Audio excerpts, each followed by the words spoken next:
Hello friends, welcome to Indian study पर आपका स्वागत है। दोस्तों, आज की इस वीडियो में मैं आप लोगों के लिए पॉलिटी का टेस्ट लेकर के आया हूं, जो कि आपके आने वाले एग्जाम यूपीएसआई के लिए बेहद इंपॉर्टेंट है। वीडियो को एंड तक जरूर देखिएगा, क्योंकि लास्ट में मैं आपसे क्वेश्चन ही पूछूंगा और उसका आंसर आपको कमेंट बॉक्स में बताना होगा। साथ ही साथ इस वीडियो की पीडीएफ डिस्क्रिप्शन में टेलीग्राम चैनल का लिंक दिया हुआ है, वहां से आप प्राप्त कर सकते हैं। पहला क्वेश्चन दोस्तों आपके सामने, राजकीय नीति निर्देशक सिद्धांतों को भारतीय संविधान में शामिल किए जाने का उद्देश्य क्या था? किस लिए राजकीय नीति निर्देशक सिद्धांतों को भारतीय संविधान में सम्मिलित किया गया था? तो सही आंसर हो जाएगा आपका सामाजिक और आर्थिक प्रजातंत्र की स्थापना के लिए। चौथा ऑप्शन यहाँ पर आपका बिल्कुल करेक्ट होगा। ये सारे क्वेश्चंस आपके लास्ट ईयर के क्वेश्चंस यानी कि प्रीवियस ईयर में कहीं ना कहीं किसी न किसी एग्जाम में पूछे जा चुके हैं। निम्नलिखित में से कौन सा एक राज्य के नीति निर्देशक सिद्धांतों का उद्देश्य नहीं है? जल्दी बताइए सर। तो सही आंसर हो जाएगा आपका एक धार्मिक राज्य की स्थापना करना। तीसरा ऑप्शन यहाँ पर आपका बिल्कुल क्या होगा सर? करेक्ट हो जाएगा। निम्नलिखित में से कौन सा एक राज्य के नीति निर्देशक सिद्धांतों का उद्देश्य नहीं है? धार्मिक राज्य की स्थापना करना। तीसरा ऑप्शन यहाँ पर आपका बिल्कुल करेक्ट हो जाएगा। नेक्स्ट क्वेश्चन से आपका कि राज्य के नीति निर्देशक सिद्धांत किस प्रकार मौलिक अधिकारों से भिन्न है? तो सही आंसर हो जाएगा आपका निदेशक सिद्धांत जो है ये परिवर्तनीय नहीं है। परिवर्तनीय का मतलब आप इसके समक्ष या इसके लिए आप न्यायालय में चुनौती नहीं दे सकते, जबकि मौलिक अधिकार जो है ये परिवर्तनीय है। यानी कि अगर आपके मौलिक अधिकारों का हनन होता है तो आप सुप्रीम कोर्ट, जिला और हाई कोर्ट में जा सकते हैं। ठीक है, तीसरा ऑप्शन यहाँ पर आपका बिल्कुल करेक्ट। निदेशक तत्व कैसे हैं? वाद्य योग। वाद्य योग का मतलब है कि आप इसके समक्ष न्यायालय में जा सकते हैं, या अवाद्य योग यानी कि आप चुनौती नहीं दे सकते हैं। तो वही जो मैंने आपको बताया ये अवाद्य योग हैं। दूसरा ऑप्शन बिल्कुल करेक्ट हो जाएगा। नेक्स्ट क्वेश्चन स्टार्ट करने से पहले मैं आपको बता दूं दोस्तों, मैं डेली बेसिस पर 3 स्पेशल क्लास लेता हूं अनअकैडमी पर, और तीनों ही स्पेशल क्लास जो है बिल्कुल फ्री होती हैं। फ्री का मतलब कतई ये नहीं समझ लेना कि बिल्कुल ऐसे ही आपका चल रही होगी ये क्लास। मतलब फ्री का मतलब कई लोग समझ लेते हैं अरे फ्री में है, पता नहीं कोई कैसा पढ़ा रहे होंगे। तो इसलिए आप लोगों से कह रहा हूं कि आप एक बार विश्वास करके अनअकैडमी पर आइए। अगर आपको क्लास पसंद नहीं आए, जो भी टॉपिक मैं आपको पढ़ा रहा हूं, कोई टॉपिक अगर आपको पसंद नहीं आए, समझ नहीं आए, तो मैं आपसे इतना ही बोलूंगा सर कि क्लास को जितना हो सके डिसलाइक कर देना, मुझे कोई भी आपत्ति नहीं होगी। लेकिन एक बार क्लास में जरूर आइए। बिना क्लास देखे आप आकलन नहीं कर सकते कि मैं किस तरीका आपको पढ़ा रहा हूं। और बिल्कुल मैं आपसे बोल रहा हूं कि क्लास पसंद नहीं है तो डिसलाइक कर देना। सारी क्लास के लिंक आपको डिस्क्रिप्शन में मिल जाएंगे। दिए गए लिंक से अगर आप मेरी क्लास तक नहीं पहुंच पा रहे हो तो पूरा ट्यूटोरियल बता दे रहा हूं कि आपको मेरी क्लास तक कैसे पहुंचना है। आप लोगों को सबसे ज़्यादा दिक्कत हो रही है मेरी स्पेशल क्लास लेने पे, जो रोज़ सुबह 11 बजे चलती है। आप जैसे ही अनअकैडमी पर अपना अकाउंट बनाएंगे तो आपके सामने ये विंडो खुल करके आएगी, तो आपको UP triple S C search करना है। यूपी ट्रिपल एस सी या स्टेट पीसीएस में आपको ये यूपी ट्रिपल एस सी देखने को मिल जाएगा। तो हमने ये देखो ये मिल गया यूपी ट्रिपल एस सी, तो हमने इसको सिलेक्ट किया। सिलेक्ट करने के बाद हमने हिंदी को जो है वो सिलेक्ट कर लिया, हमको हिंदी मीडियम से पढ़ना है। आगे की जो आपकी प्रोसेसिंग है वो यहाँ पर हो जाएगी, और आपको यहाँ पर यूपी ट्रिपल एस सी लिख करके आ जाएगा। देखो ये लिख करके आ गया यूपी ट्रिपल एस सी। अब UP triple S C category में आपको कुछ नहीं करना, आपको जाना है ये सर्च पे, और यहाँ पर आपको मेरा नाम सर्च करना है। मेरा नाम है तारिक सरवर, TARIQ, तारिक सरवर, ये मेरा नाम है। तो देखो मैं आपको वहां पर दिख जाऊंगा, ये दिख गया मैं। ठीक है, यहाँ पर जैसे ही आप करोगे तो आपके सामने इसको आप क्लिक करोगे तो मेरी सारी क्लासेस आपके सामने आ जाएंगी। जो आगामी क्लास होंगी वो भी आ जाएंगी। देखो ये सारी क्लासेस आ गई। अभी हाल ही में क्लास लेकर के हटा हूँ 37 मिनट पहले। तो आपको मेरी क्लास देखना है, सपोज करो यही वाली क्लास देखना है, तो मैंने क्लिक किया। तो अब क्या करना पड़ेगा सर? आपको क्लास अनलॉक करना पड़ेगी। जैसे ही मैंने आपको क्लास में किया तो अनलॉक कोड आपको मांगा है। तो अनलॉक कोड है आपका इंडियन स्टडी, जो कि हमारे चैनल का नाम है इंडियन स्टडी। कहीं भी कोई भी स्पेस नहीं है ये है, और इसको हमने अनलॉक कर दिया। अब आपके सामने क्लास अनलॉक हो गई। आराम से आप क्लास का लुफ्त उठाइए, और डेली बेसिस पे आपके पास नोटिफिकेशन भी पहुंच जाया करेगी। अब आपको समझ में अभी आ गया होगा सब कुछ। ठीक है, अब मिलते हैं। जैसे भी आपकी क्लास होगी आप उस तरीके से देख लीजिएगा, जैसा कि मैंने आपको बताया है। नेक्स्ट क्वेश्चन सर आपके सामने निम्नलिखित कथनों पर विचार करना है। सारे क्वेश्चंस आपको यूपीएसआई लेवल के ही मिलेंगे। भारत के संविधान में राजकीय नीति निर्देशक तत्वों का उद्देश्य क्या है? विधायकों के कृत्यों पर निर्वर्धन करते हैं? नहीं भैया, गलत है ये तो बिल्कुल। ठीक है, उसके बाद है आपका विधायकों के कृत्यों यानी कि कार्यों पर निर्वर्धन यानी कि बंधन करते हैं? नहीं भैया।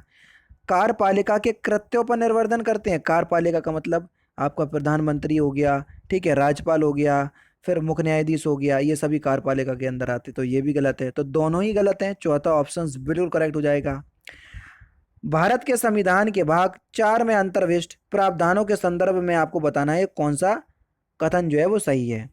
ये न्यायालय द्वारा परिवर्तनीय होंगे, नहीं होंगे। मैंने आपको बताया डीपीएसपी यानी कि राजकीय नीति निर्देश सिद्धांत जो है वो न्यायालय द्वारा परिवर्तनीय नहीं होंगे।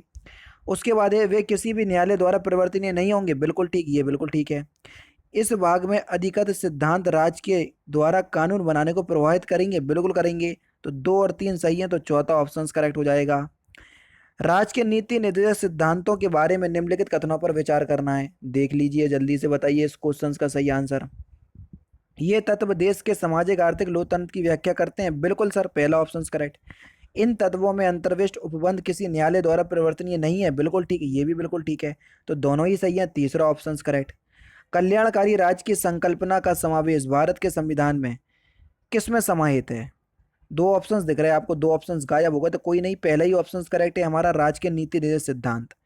भारत के संविधान का कौन सा भाग कल्याणकारी राज्य के आदर्श की घोषणा करता है? तो कौन करता है? यही करता है भाग 4, जिसमें राज्य के नीति निर्देश सिद्धांत या नीति निर्देशक तत्व जो है वो रखे गए हैं, पहला ही ऑप्शन करेक्ट। संविधान का कौन सा भाग कल्याणकारी राज्य का आदर्श घोषित करता है? तो यही है आपका डीपीएसपी यानी कि राज्य के नीति निर्देशक तत्व। राज्य के नीति निर्देशक तत्व सहज अध्ययन के लिए निम्नलिखित में से कौन से भागों में विभाजित किए गए हैं? तो राज्य के नीति निर्देशक तत्व जो हैं इसमें समाजवादी, उदारवादी और गांधीवादी तत्वों को शामिल किया गया है, तो चौथा ऑप्शन यहाँ पर आपका बिल्कुल करेक्ट हो जाएगा। भारतीय संविधान में सम्मिलित निर्देशक सिद्धांतों की प्रेरणा हमें किस संविधान से प्राप्त हुई, यानी कि कहाँ से लिए हमने? तो ये हमने आयरलैंड से ग्रहण किए हैं सर, चौथा ऑप्शन करेक्ट। भारतीय संविधान में राज्य के नीति निर्देशक सिद्धांतों को निम्न में से किस देश के संविधान से लिया गया है? वही क्वेश्चन से आपका देखो, लास्ट ईयर के क्वेश्चन तो रिपीटेड हो सकते हैं। आयरलैंड, तीसरा ऑप्शन करेक्ट। भारतीय संविधान के नीति निर्देशक सिद्धांतों का विचार लिया गया है आयरलैंड के संविधान से, तो यहाँ पर पहला ऑप्शन करेक्ट। नेक्स्ट क्वेश्चन, नीति निर्देशक सिद्धांत जो है वो कैसे हैं? अभी हाल ही मैंने आपको बताया, ये जो है वो वाद योग नहीं है, दूसरा ऑप्शन यहाँ पर आपका बिल्कुल करेक्ट। भारत के संविधान के अनुसार निम्नलिखित में से कौन सा देश के शासन के लिए आधारभूत है? तो सही आंसर हो जाएगा राज्य के नीति निर्देशक सिद्धांत, तीसरा ऑप्शन करेक्ट। समान कार्य के लिए समान वेतन के लिए संविधान में सुनिश्चित किया गया है, जल्दी बताओ।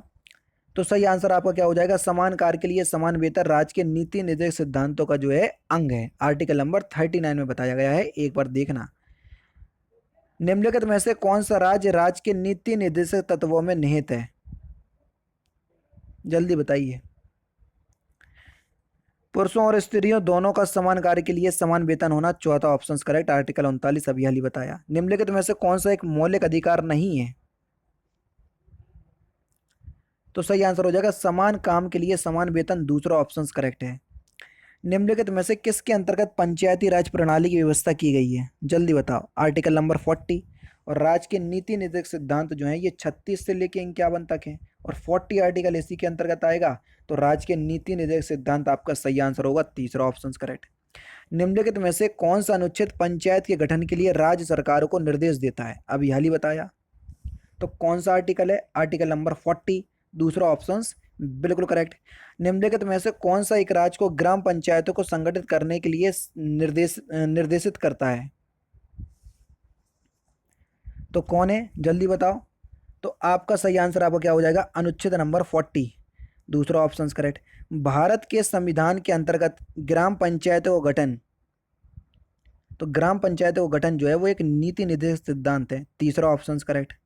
नेक्स्ट क्वेश्चन देखो, यहाँ पर देखो, सूची 1 को सूची 2 से मिलाना है, बहुत बढ़िया क्वेश्चन है, इस क्वेश्चन का आंसर आप मुझे देंगे, जल्दी बताइए। सूची 1 को सर सूची 2 से मिलाना है। देखो ऑप्शंस आपको दिख नहीं रहे होंगे, अब इस तरीके से मैं दिखाने का थोड़ा प्रयास करूंगा कि आपका सही आंसर आ जाए। देखो दिख तो रहे नहीं है, चलो कोई बात नहीं, यहाँ पर मैं आपको समझाऊंगा और बताता चला जाऊंगा, ठीक है। चलिए, पहला है आपका ग्राम पंचायतों का गठन, ये आर्टिकल नंबर 40 में है, ये 40 को यानी कि पहला 5 से मिला। समान आचार संहिता यानी कि वही समान आचार संहिता यानी कि वही जो गोवा में लागू है, ठीक है। सवाल सिविल संहिता, तो ये कहाँ पर है? आर्टिकल नंबर 44 में, यानी कि 5(1), कृषि या पशुपालन, कृषि और पशुपालन कौन से आर्टिकल में है? 48 में है। तो ये हो गया 48। न्यायपालिका और कार्यपालिका पृथक्करण 50 में, और अंतर्राष्ट्रीय विकास और शांति 51 में है। तो देखा जाए तो आपका सही आंसर क्या होगा? देखो, पहला मिला किससे? 5वें से, दूसरा मिला पहले से 5-1, तीसरा मिला 2 से 5-1-2, फिर चौथा मिला किससे? चौथा मिला आपका तीसरे से, और पांचवा मिला आपका चौथे से, यानी कि 5-1-2-3-4। कौन से ऑप्शंस में दिया?